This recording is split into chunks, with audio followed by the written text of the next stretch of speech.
So here are all the boxes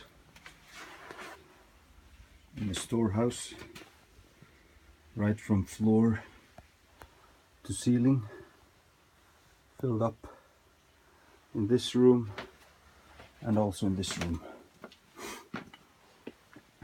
This is full a couple of meters back here, right up to here. And I've already driven about 30 or 40 boxes out. Well, 30 maybe. So I put the boxes in my house. John and Roman standing there. And here are the bags full of Bibles packed, ready for distributing.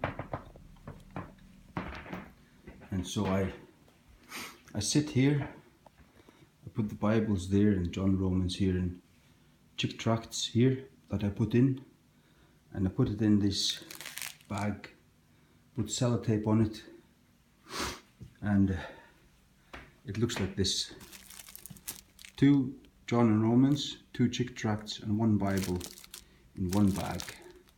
And this is too big to put in most mailboxes, so I just place it on top of the mailbox, or I open the door and just put it inside the house.